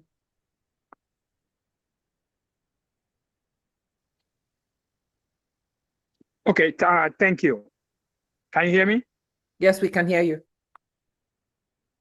Okay, my name is Olusegun Ajose. Mr. Ega, I love your optimism and I love your mindset about Nigeria. My specialty is in sports. I am a Shomolu man through and through, you know. So I am passionate about Shomolu. I would really like to know more about your foundation and projects behind the scene. You know, we don't have time to discuss a lot out here, so we don't. We don't. Anyway, I'd like to know much more about your foundation and project in Shomolu. So with the possibility that we might be able to collaborate on, you know, on development in Shomolu. So yeah, if it would be okay with by you, maybe you can get your contacts so that later on we can be able to have a discussion about progress in Shomolu, because I think the way you're thinking about development and education is the way to go, by not just depending on the government, but we're doing it ourselves. Of course, you know, it would be good if foundations and individuals can come together to bring about development. Thank you. Thank you Thank very so much. God bless you. I'll say my details, but let me say something very quickly. You see, so that Duke of Shomolu, that Shomolu that you see there, so it's not the physical Shomolu. Yes, I was born in Shomolu. Yes, I live my life in Shomolu. It's just an artificial construct. It's my mindset. It's like when they say, "Can anything good come out of Nazareth?" Do you understand? So we came out of Shomolu, do you get? And we've done 3 billion naira in sponsorship funds. We've worked with over 5,000 actors, close to 1 million people have seen our productions. Do you get me now? In 6 cities of the country, including London. Do you understand? You know, so our view is much bigger than Shomolu. We aim to impact Nigeria by telling these historical stories to the new generation and prepare them for leadership. So what we are saying now is that in our near past, not very distant future, we had leaders who were men. When I mean men, not man, for women start biting me here now. Do you get me? We had leaders who were selfless. Who, see, one thing I've learned in this my 8-year journey, I've done plays on Saldana, I've done plays on Awu, I've done plays on Jakonde, I've done plays on Emir Samisa, I've done plays on Obasanjo, I've done plays on Oluwari. I'm going to do a play now on Gowon. I'm going to do another play on KSA. I'm thinking of doing another play on Oni, Adesoji, Aderemi. I'm doing plays on most of these guys. One thing I noticed is that you can accuse them of anything but selfishness. You cannot accuse them of. They all took positions based on what they thought was best for the region, even Ojukwu, to a large extent. Today, we have people who are taking every government decision so far in recent times can be traced back to a selfish motive, from road construction to importation. So you can always trace it back to somebody's personal benefit. When Saldana said the North is not ready for independence, he didn't mean it because he wanted some more time to get contract for himself. He really believed that the North was not ready. Every decision Awo took as a politician, as a public officer, was selfless. That's why we took Awo to London, because in almost every story that we've done, you see Awo in all of it. And I kid you not, when we did Zik, Awo was in Zik. Awo was in Awo. Awo is going to be in Gowon. Awo was in Saldana. Awo was in Oluwari. That man was phenomenal. That's why our people of today fear one thing: to be compared with Awo. They don't try. They don't even talk about it. They don't even want you to go near them because it's like flying near the sun. It will burn them to pieces. So the Duke of Shomolu Foundation is beyond Shomolu. Shomolu is where we were born. I just collect the name. Do you understand me? We want to build, we are building, and you see, let me tell you something. One of the greatest things that I enjoy the most in some of these productions is when young people come and see the play. When we did Kashima, when we did Abiola, and young people came to and they came out of one like, wow, I never knew that MKO could have negotiated his release. Oh, I never knew that Awo was jailed in Lekki. Oh, I never knew that Zeke almost committed suicide. That for us is success, not all the monies. And then and it's how they will now take that new mindset into civil society. So when they say, well, God, you are doing too many places. We did 8 last year. 8 last year. We took 200 million naira and went to London and lost it. We did a wonderful play. I will feel to the brain. People were crying in the hall. We were crying in the hall. I came back only 10 pounds. But I was happy that people saw the role Awo's wife played in Awo's life. Oh my God. A lot of people don't know the role. That's why that man called that woman jewel of inestimable value. So my brother, I'll give you my details later. We'll talk. But it's beyond Shomolu. Whatever I want us to do with you in Shomolu, we'll do. But it's far bigger than Shomolu. Far bigger than Shomolu. It's Nigeria. So we still have 3 hands up. Auntie, let me see if you don't mind. I'll take the 2 hands that haven't spoken before I come back to you. Can I have Mr. Leke Olagbami? Please go ahead with your question, and then I would have Auntie Ronke speak as well after Mr. Leke. Please go ahead, Mr. Leke. Yes, good evening. Good evening, the Duke. Thank you for a very wonderful conversation. You spoke earlier about the social media, and I believe the social media has a very big role to play in the change we are talking about. And you mentioned the fact that Funke Akindele had about 20 million followers, whereas Governor Sanwo-Olu has about 600,000. So my question basically is this: how can the social media be harnessed to effect this much talked about change? Because some of us keep saying social media people don't really vote, and it takes a lot of politicking to achieve the desired results. And at times too, I keep saying the Gen Zs, the new generation of the youths, don't seem to be ready to take this big challenge. And why I'm saying this is this, let me just make it snappy now. Funke Akindele's 20 million followers are mostly youths. During the election, where were they? So that's my question. How can the social media be harnessed to effect this much needed change? Thank you. God bless you. 2 things I'll say to you. Mandela was the president for 27 years. The revolution is not overnight. Martin Rosa Parks refused to stand up and ignited civil movement in America. And everything Martin Luther King did, Obama came and reaped the benefits how many years after? Do you get me now? So what I said earlier is that those seeds have been planted already. 10 years ago, Funke Akindele type person would never have even thought about coming out for election.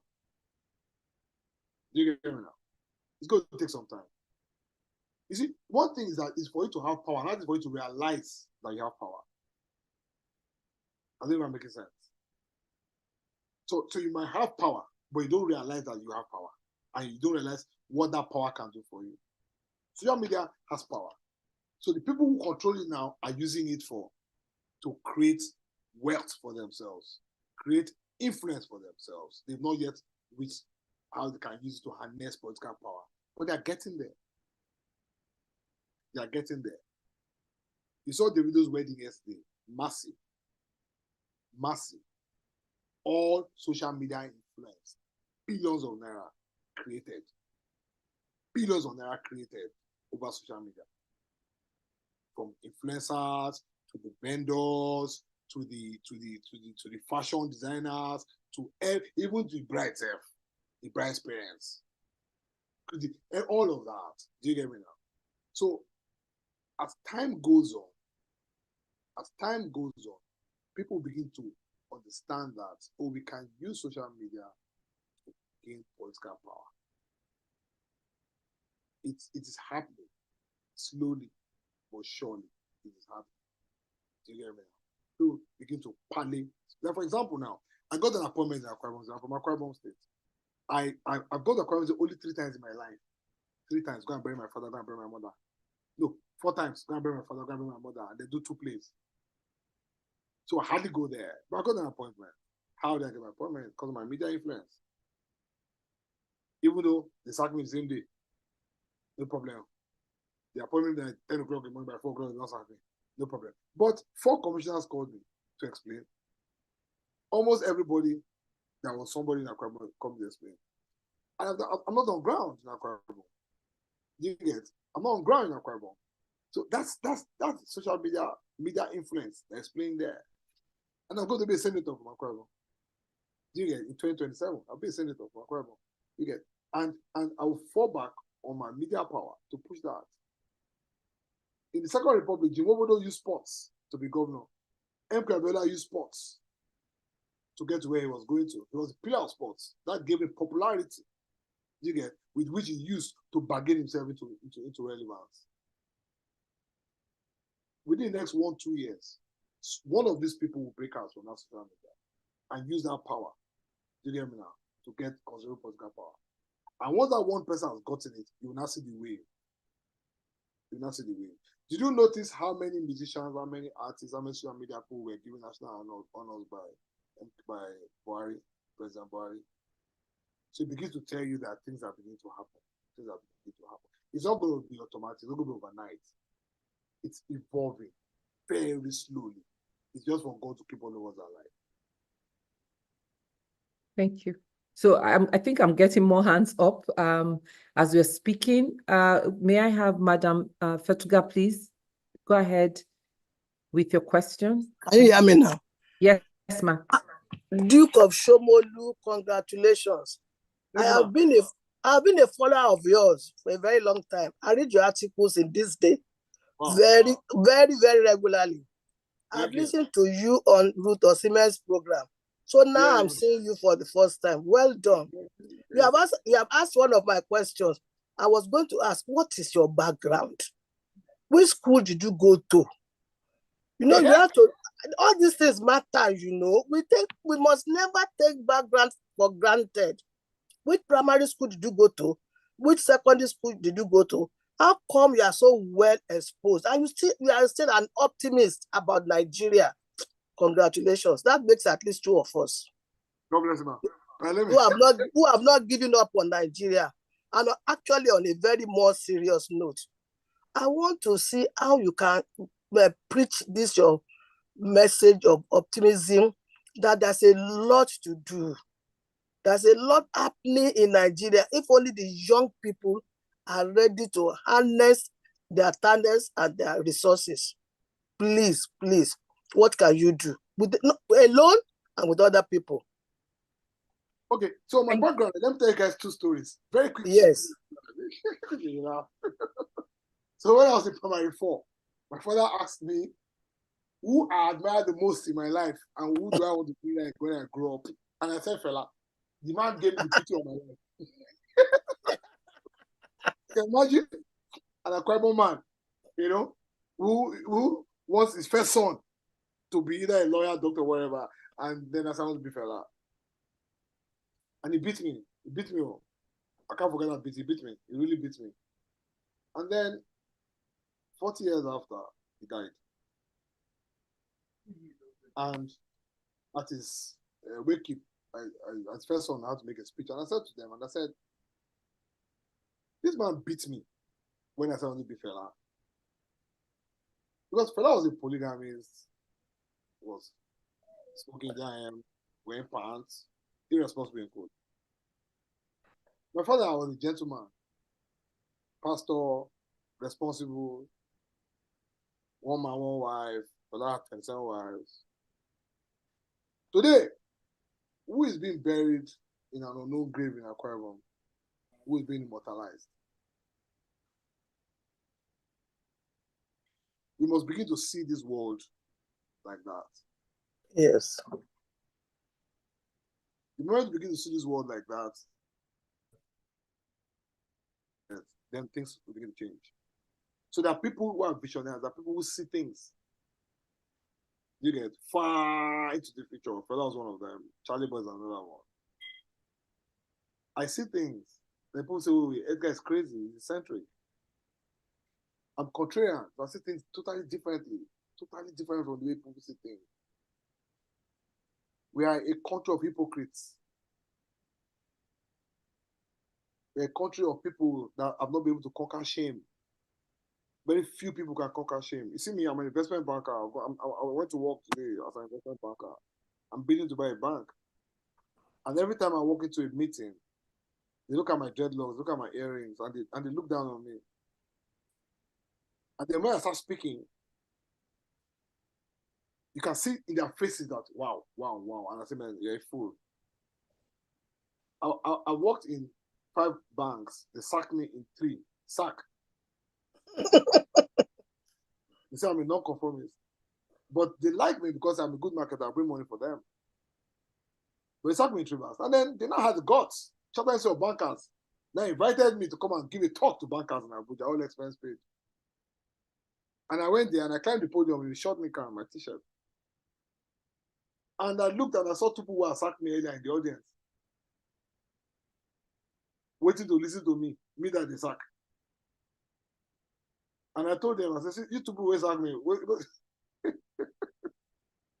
Yeah. So, we must conquer shame as a people. We must not conform. Conformity is what has killed this society. Why must I wear a dress code? Why must I go to a 9 to 5? Why must I? We must be able to ask questions. When you ask, that's why Fela talked about zombies. When you ask questions, then you have stand a chance to be innovative. You break the mold. So I was born in Shomolu in 1969 by one Akwa Ibom man and one Akwa Ibom woman. And my mother was in the army. My mother fought the Civil War. My father was lowly. I don't think he went secondary school. He was a postman. But very early as 4 or 5 years, my father started buying newspapers for me. So I started reading newspapers, Sunday Times, The Punch, very early in my life. I started taking position. I remember very well that I was supporting Zik over war.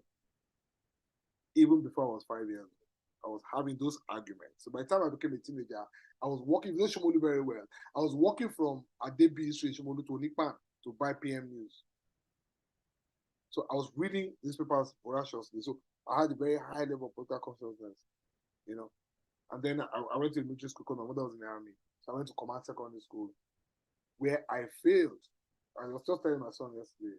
I failed from 3 times. They kicked me out.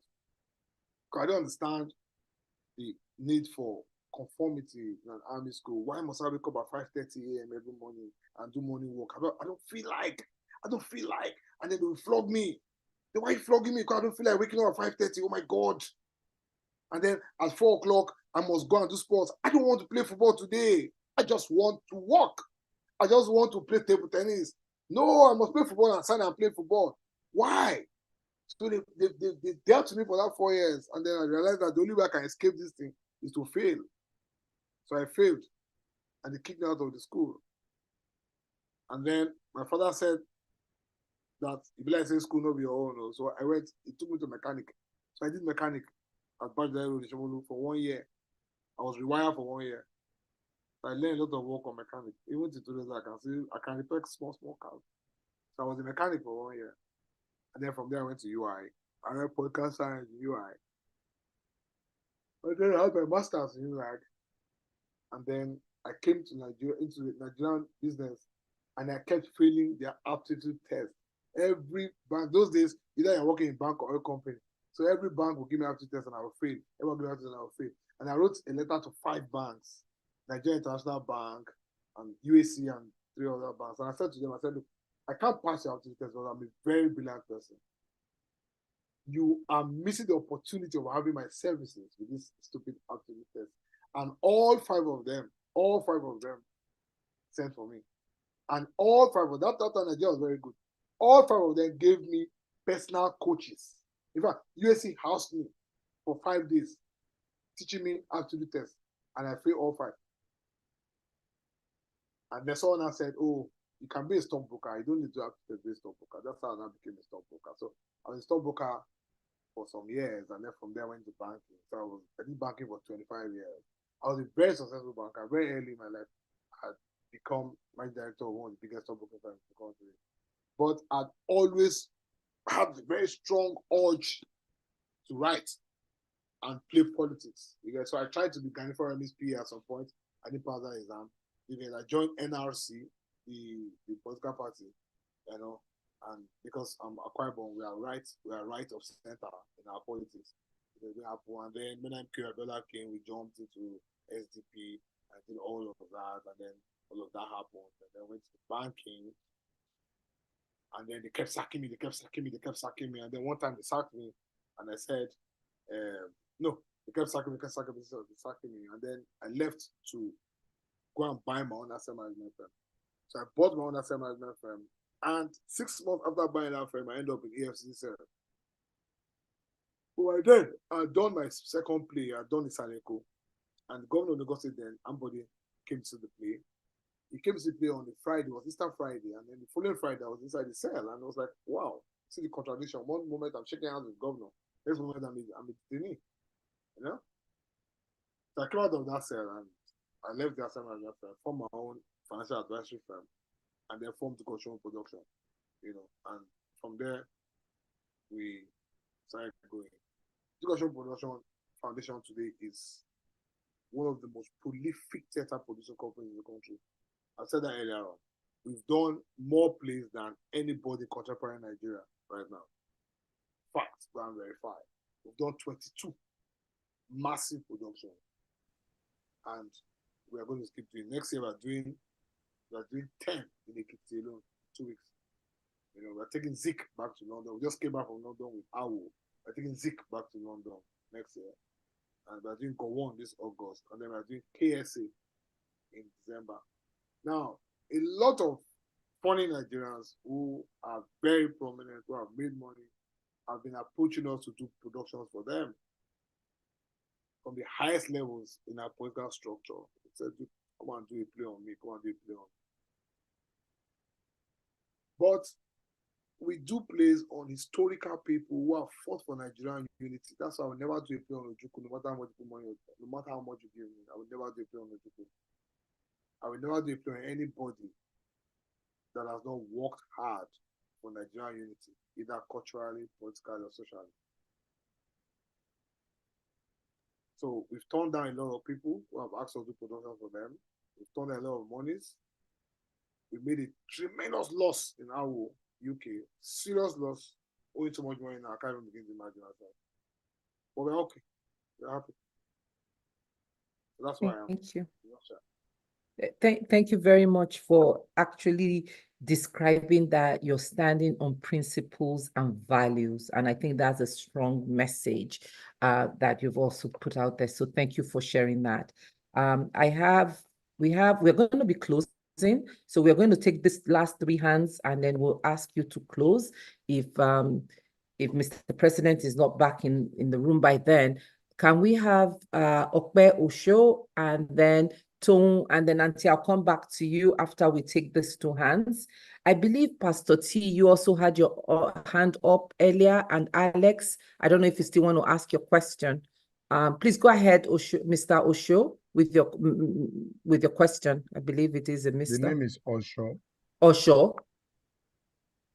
Mr. Osho, please go ahead with your question. Are you there? Mr. Osho, Okpe Osho. It's late, Tomo Ajibade.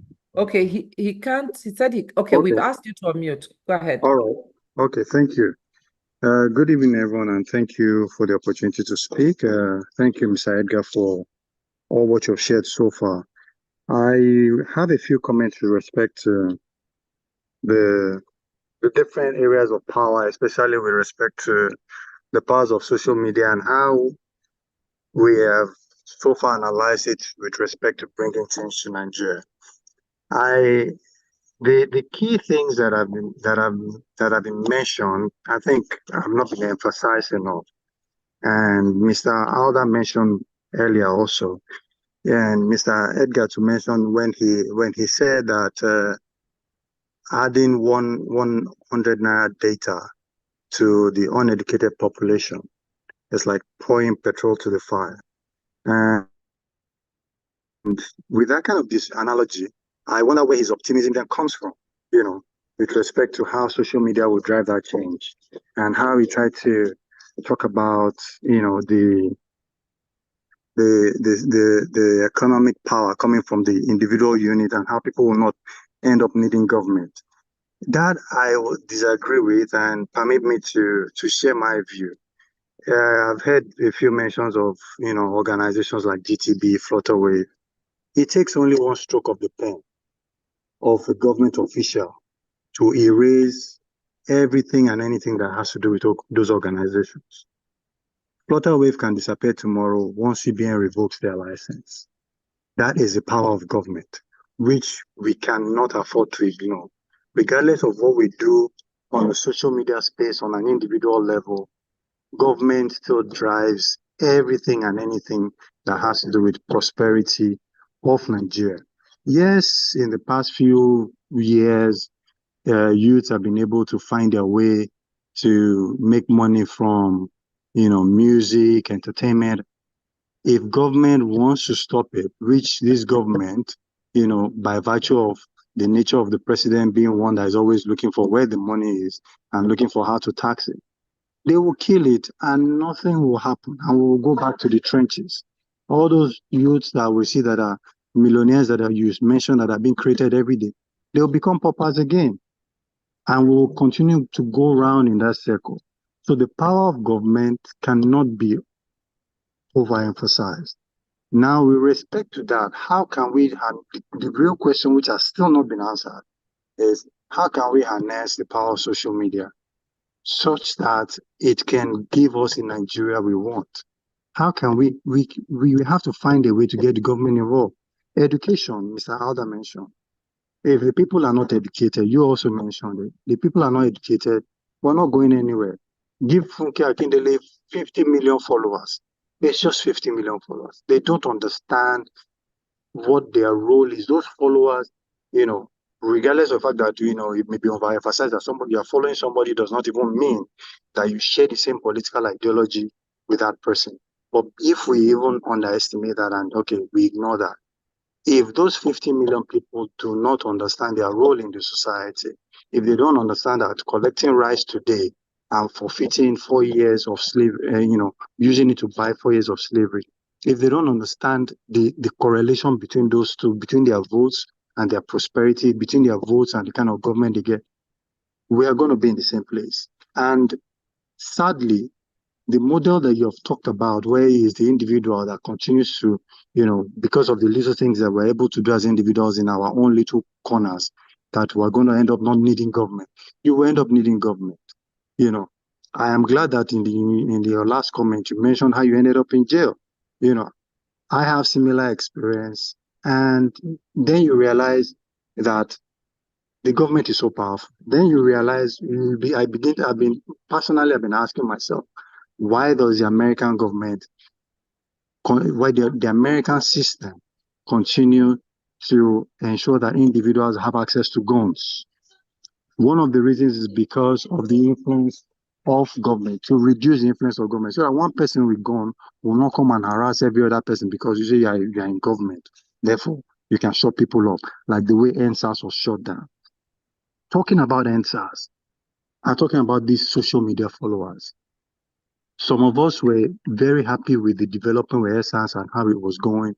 But because our people are not educated, even these people that have these followers are not educated, I was thoroughly ashamed. I will mention a name when I saw and listened to the meeting Davido had with the Inspector General of Police on the EndSARS matter. Forget he has all the followers and all the, at the end of the day, the Auntie Kuti mentioned earlier, that social consciousness, if you're not ready to liberate your people, have 50 billion in your account, have 20 million followers, it translates to nothing, because even the person that power that we say they have, which they don't realize they have, but now the person that has that power is also not educated, is socially not conscious, is not ready to take charge and lead the people out of poverty. So I also want to mention also if you can just take 30 seconds to round up so we can take the rest of the I will take just 10 seconds. Thank you. I apologize for taking so long. This current wealth creation that we're experiencing, it is just happenstance. It's not because the youths are creative. It's not because that they know what they're doing. It's just happenstance. And the risk elements to it. Where is the wealth? We have to, as an economist, you have to ask yourself, where is the money coming from? The money is coming from foreign countries. It's dollar being earned. The government is in charge of Forex. They can stop it. That's why they're tracking BVN and all of those things. If the American and the Western world decide to stop inflows into Spotify tomorrow and a whole lot of these other platforms, YouTube, all these are creations of foreign entities. They expose the Nigerian system. They expose the system that you're talking about, that they're creating their own wealth. Thank you they very expose much. them, to all those risks, and we can be shut down with just in 1 second. Thank you. Thank you very much.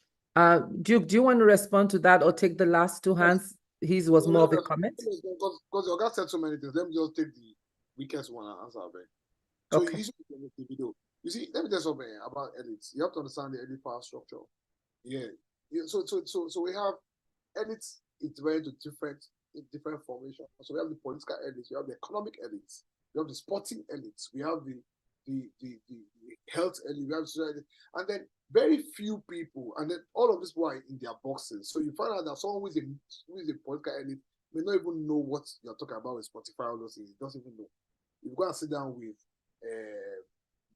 maybe Saraki or somebody, he doesn't even know any of those things. He's not going to take the video now. He doesn't even know what's happening in controversy in terms of politics.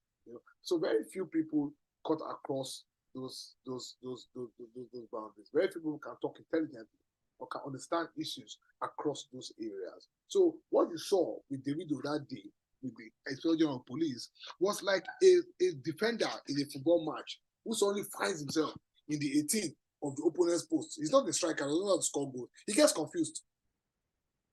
So it's innate. His first thing is how to take the ball back to his defense, where he's very comfortable. That's what happened to Davido. So that power of social media pushed him into political leadership that he wasn't prepared for, doesn't have any this thing for. But if you took an Asha, for example, or you took a Charlie Boy, for example, and put in that position for that IG, you see the difference. So the question now is that how do we now get people who are socially aware, sociopolitically aware, and also have that social media power into positions of representation? What happened to David, the same thing happened to Funke Akindele. And you'll be surprised when I say here today, Fela Durotoye, it's another person again.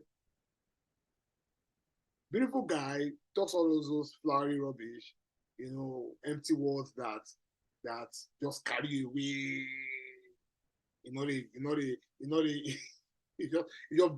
that breeze just carry away. And then that popularity, you get made him feel that he could contribute politically. So he went into politics. And that popularity took him very far. It gave him some level of recognition. But he saw the way he floundered at the national debate. Little questions on health, little questions on the economy. He floundered. This was no longer motivational speaking. So it is for us to do three things.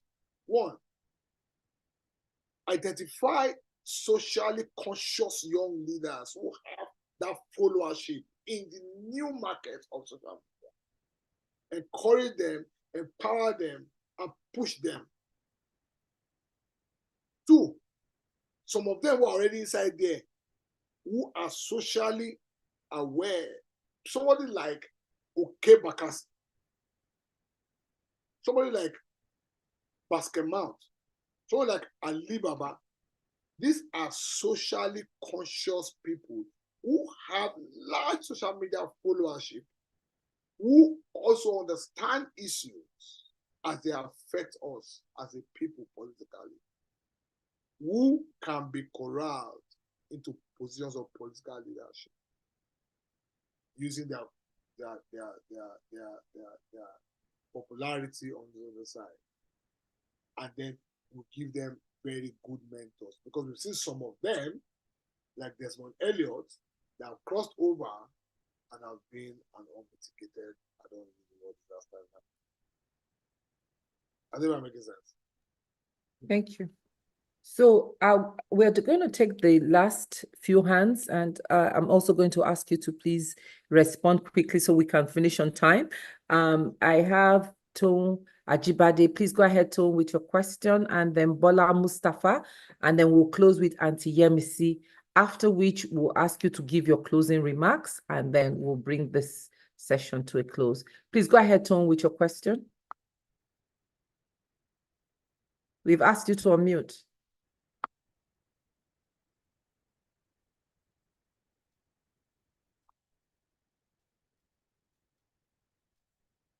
Toun, go ahead.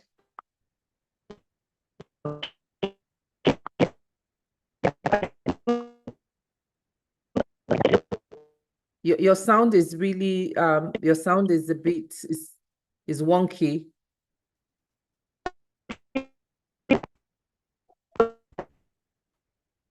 Can you hear? I mean, is it me or can we hear her?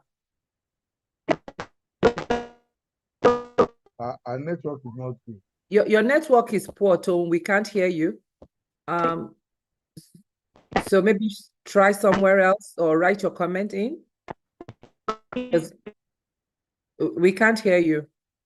Bola Mustafa, please go ahead with your question.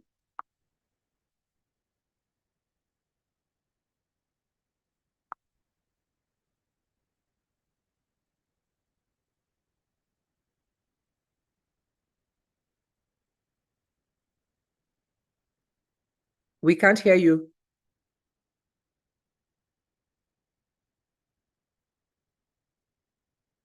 Okay.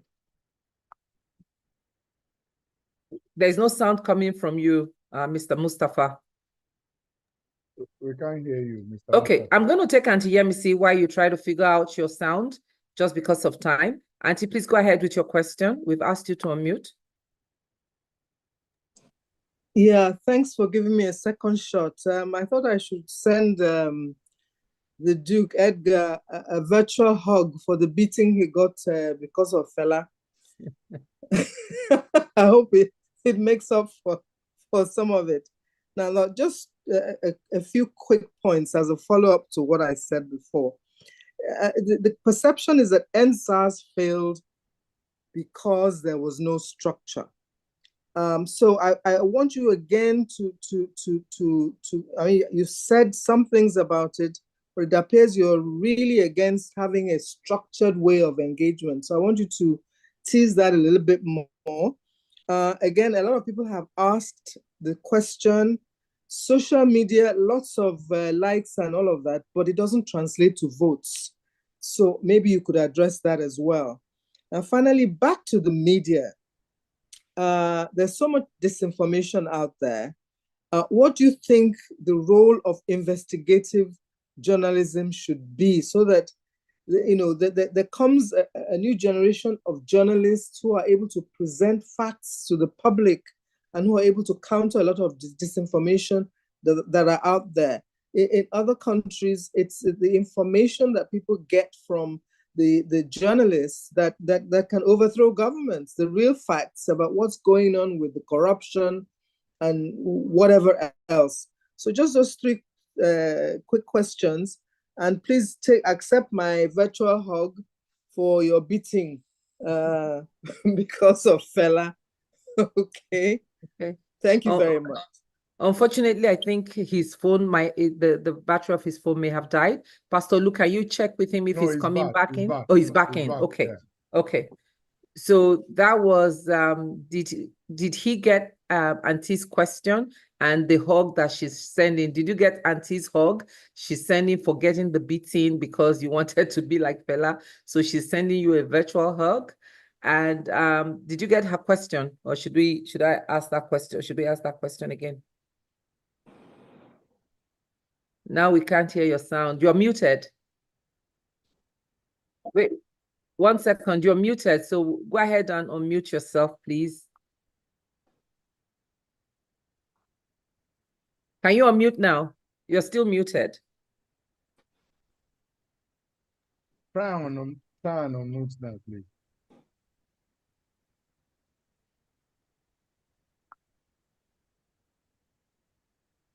You are still muted. Hello, Okay. can you hear me? Yes, we can Okay, hear you. Yes. Okay. So you can ask me the question again. So, Auntie, do you want to ask your question again? Okay. No.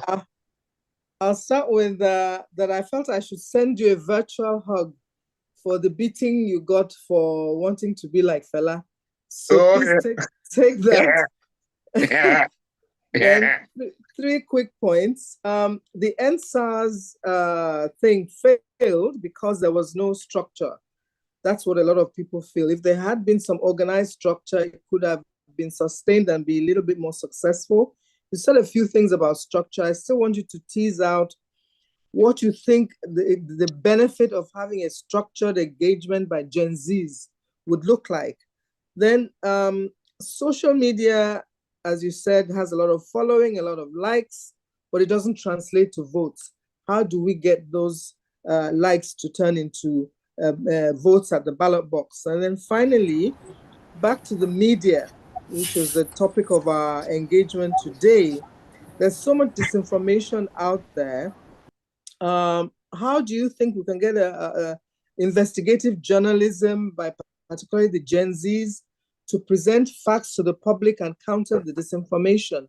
A lot of countries, public figures are toppled in other parts of the world because of the information that the investigative journalists can put out there. So those are the questions. Please accept my virtual hug, and wrap yourself around it. And I'm so sorry. So sorry. Thank you. Okay, so if you can take that, if you can take those three questions as part of your wrap up and the closing remark, would appreciate that. Okay, brilliant. So I don't know if I can remember the three, but on this structure, you see, that's also waiting for action in the way we are used to. I don't know if that makes sense. So we are used to doing things a certain way. So we are used to having an ADECO, we are used to having an NLC, a NUPENG, leading the push. Oh, we are going on riot, we are going on a protest by 12th of June, or everyone should stay at home. So when NSAS now came without those structures, we didn't recognize it. And we said it failed. It didn't fail. It was shut down, it was put down by government, just the way government puts down every other protest, whether there's structure or not. I don't think there's any protest that has brought down any government in this country. I don't think so. So in that same way, why we say that NSAS failed? NSAS didn't fail. NSAS succeeded to the extent that Nigerians came to the realization that they can mobilize themselves against tyranny. So for me, that was a success. So there were people who volunteered food. Musicians came out to sing. Doctors volunteered their services.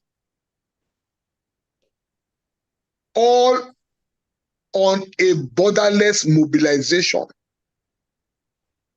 So to that extent, it didn't fail. What was missing was that, unlike in other such situations, a leader did not emerge. That's In the structure we're every talking about. No. Structure, my understanding of structure is NLC says all affiliates, we are going on strike next week, Tuesday. So NUPE say we have joined, NTA say we have joined, this one say we have joined, that one say we have joined. That structure that may I understand though. Now, when I mean leader emerge for instance, I mean a charismatic leader in the mold of a Martin Luther King, in the mold of let me say something very daring now. Let me say something very daring, and I've already said it on some fora. Nnamdi Kanu, that boy that is doing hip-hop, that boy is a brilliant social mobilizer, charismatic, strong oratorial skills, even though he's pushing it in the negative. But see the kind of way he has held down Nigeria all of these years by sheer guts and his charisma and his person. Every day he comes to court, he's unbowed. He's maybe now they don't show, I don't ask for negotiation, but he's unbowed. If that kind of a figure had emerged from NSAS, it's a very different story entirely. That is the revolution. That is the kind of thing that NSAS, or that kind of thing that the current power dynamics, as fueled by technology, fueled by youth, will throw up. That is a kind of leader to throw up. NSAS was just a pre-warning, like a John the Baptist. The next one, you will see a charismatic young person driven by technology, sufficiently empowered, do you get, that will take on society, take on traditional society and begin to change things. In that sense, NSAS didn't fail. NSAS was an unmitigated success. Second question. I can't forget the second question. About investigative journalism and the role. Nothing like that. Nothing like that again. No, it is all a cesspool of corruption. Go and quote me anywhere. There's nothing like investigative journalism again. And I'll tell you why. One of the most prominent media, online prominent houses in this country today tried to shake down my friend. Do you get? And they'll say, oh, we are prominent in investigative journalism, donate to us. They came to my friend and asked for millions of naira. If not so, will probably so. Everybody has a price. Let me tell you something you guys don't know. I read one of the most, I'm sure you know, one of the most read columns in the country. I think I'm the only one that has 2 pages in the national newspaper in this country. I'm not sure, but I think so. So I'm read widely. But you know what happens? That I yab or I talk to, when they send for me, when I meet them, you see the confusion because I'm not the runner of the journalists. They are used to giving people brown envelope, but they don't know how to value me. Is it 20,000? Is it 2 million? They are looking at me, and I'm looking at them and laughing. Are you getting me now? So what I've seen in the last 7, 8, 9, 10 years in media is that most of these people have their price. Most people have their price. So people will do investigative journalism and tilt it towards whoever their principal is. That is why today you will see a document leak from one government office. Next minute, you see the other person's document leak from the same government office. Can't find that first position because everybody has a price. I think I'm making sense. That takes us back to education, the power of discernment. When you see all of this information, how do you interpret it as a reasonable person who is enlightened and sufficiently empowered intellectually? How do you interpret it? When somebody says, oh, Igbo people should go, Lagos belong to Yoruba. Oh, Yoruba people should go, Igbo people created Lagos. Illiterate, that's illiterate talk. So how do you interpret it as the person who's listening to both sides of the argument? Igbo people have come to take over Lagos. Oh, Igbo people should go leave Lagos for Lagos. How do you interpret it? Somebody asked me why they said, Edgar, we're in trouble. We two Lagosians are in trouble. I said, why are you in trouble? He says, oh, every top person in Lagos is not a Lagosian. I said, so why can't you guys do something about it? Oh, we are too small. We are too tiny. We can't do anything about it. We are too tiny. How do you interpret that as a discerning person? And then when you have a large proportion of illiterate and barely literate people with 100 data, when you throw that kind of thing out there, it becomes it catches fire. Yeah. So my sister, that investigative journalism thing, I don't know about it though. I don't think it exists. I don't believe in it. I think people just use it for their purposes. As maybe we'll have a new crop of investigative journalists that will come from tomorrow morning, but as of today, there's go and quote me anywhere. Anybody will say he's doing investigative journalism, he just to do that all for himself, for his own purposes, to achieve whatever he needs to achieve for himself and for his principles. The third question, please. Before I round up. Think we can round up now, and you can give your closing remarks. But if you can add 2 recommendations of the way forward of the role of media and creative in national development, what are 2 action items that we can take away from this conversation? Okay, so I want to thank you guys for inviting me. And like I said earlier when I first started, when I looked at the caliber of people who came to listen to me, I feel very humbled and I feel very happy. I wish my parents were alive to see that I have reached a point where people like you can call me to come and speak. And over, how many people now? 70-something, are we? 55. At the initial point, there were some people were listen to me for all of that. I thank you. I'm very grateful. Though. I'll sleep this night. Thank you so much. God bless you guys. And then please, next time, please let's don't make it virtual, I beg. So we'll talk about this talk. Now, you guys, if you are done with fiscal, maybe somewhere will give me food to eat or something. Because I'm hungry right now after all of that talk. So please let me tell Pastor. We'll send you virtual jollof rice. No, but give me good food. Give me a next time, please. So the way forward now, my suggestion is that those who have media power, either as artists, either as influencers, either as columnists, either as writers, even you that have your phone and all of that, let's push positivity. Let's not forward those funny messages. As people forward messages, Yoruba have key Igbo people, and the Hausa people believe that Nigeria is their own. So when you forward those negative things, you are part of the problem. When you follow those negative things on groups, you are part of the people. You are worse than the person who even originated it because you are spreading the bile.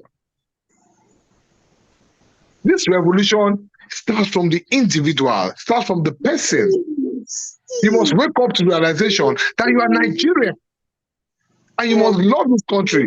And you must pursue anything positive. And God has put a position whereby God has given us social media. Unlike before, where you had to spend money to have access to the media. Now, with online, you have access to the media. Use that media power that you have in your own little space to push positive stories about Nigeria.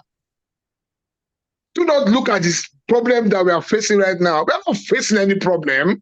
There's nothing we are facing in Nigeria that other countries are not facing. It's even better in Nigeria. If you go to America, there's a problem in America, you can't recognize the poverty has killed them. You see people on the streets, they call themselves veterans, no home, homeless. Homeless population in Los Angeles is almost 10-20%. So poverty is not only Nigerian. We are not the only country that has incompetent leadership. We are not. It's everywhere. The global issue, yes. Even now you're in London, everybody is not trying to. The place is when I just come out of London, it's not like the London I used to go before. Everywhere is dirty. Everywhere is dirty in that London. There are unique opportunities in Nigeria. Nigeria is a great country, I swear to you. But the Nigeria's greatness will not fall on your laps.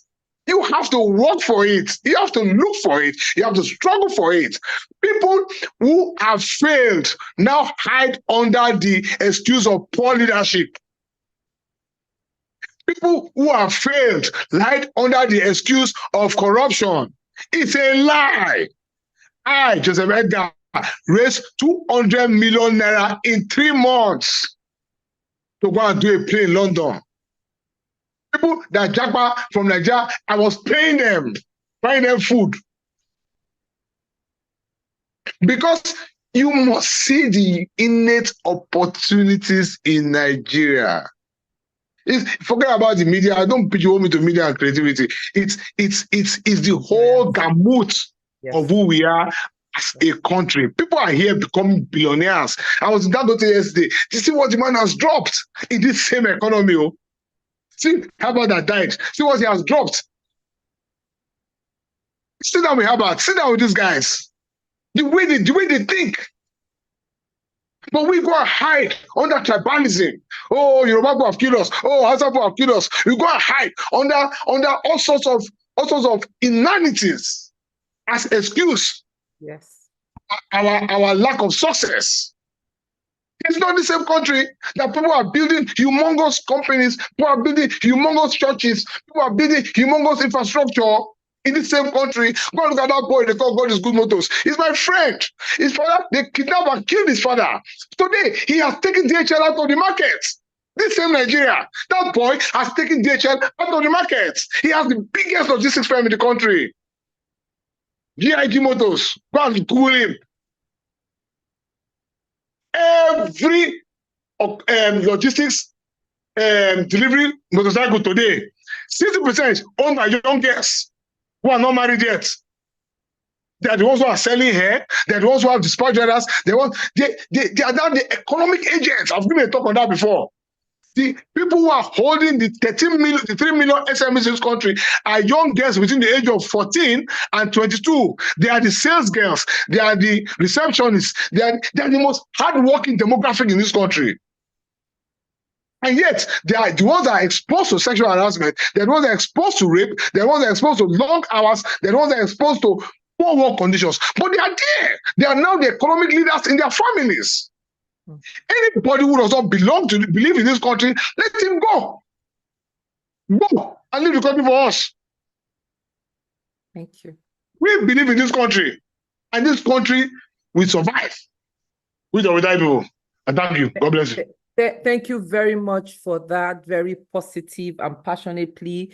I don't want to use the word renewed hope, but it is something that kind of really just renews our hope and helps and inspires us to continue to believe and fight for that Nigeria that we deserve. So thank you very much for your time here. On behalf of Mr. President and the entire management team, we want to thank you for your time, for this very insightful, renewed, and fire-passionate plea for that Nigeria that we have that is possible. So thank you for your time. We appreciate you being here, and I'm sure we'll follow up with you on conversations. I like the fact that you raised 200 and something million in 3 months. So we'll definitely be calling you for fundraising, and you can help us raise funds as well. So thank you for your time. We appreciate you being here. God bless you. And thank you everyone for joining us again this evening, same time next week. Every Thursday we're here on the platform. And they don't allow me to same Zoom link. So thank you everyone. Appreciate your being here. If you want to engage with ALG, please go ahead and fill that form in the link in the chat room. Yesterday, if you don't mind reposting that form so that we can get your contact information. And we'll see you next week, Thursday, 5 p.m. Nigerian time. All right. Thank you, and have a good evening. Thank you so much. God bless you. God bless Nigeria. Okay. Bye-bye. Bye-bye. Thank you. Bye-bye. Good night. Bye. Good night. It's a wonderful session. Thank you. Bye-bye. Good night. Bye-bye. Bye-bye. Jumoke, thank you. Thank you, Auntie. Good evening. Good night, Auntie Jumoke. Good night, sweetheart. God bless you. Auntie Well Jumoke, good done. night. This is Good- Toiba. Oh, Toiba, good to have you. Thank you for joining us.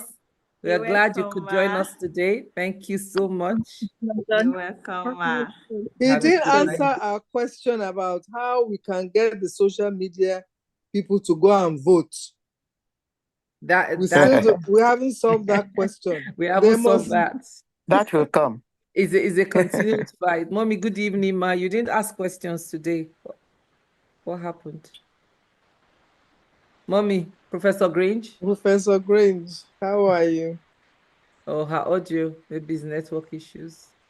Yeah. Oh, we can hear you. My take home is I should go and learn about social media. The beautiful outing. We should have. Fantastic, inspiring outing. Thank you, ma. Okay, good to hear you. Are you back? Are you back in town? I'm not back in town, oh. Okay, Anywhere I am, even if I'm on the moon, I will tune in. I'm still enjoying it. Please post the YouTube version so we can circulate it to all the young people we know. Definitely. It was really inspiring, yes. Very inspiring. I've been a big fan of this guy for a very long time.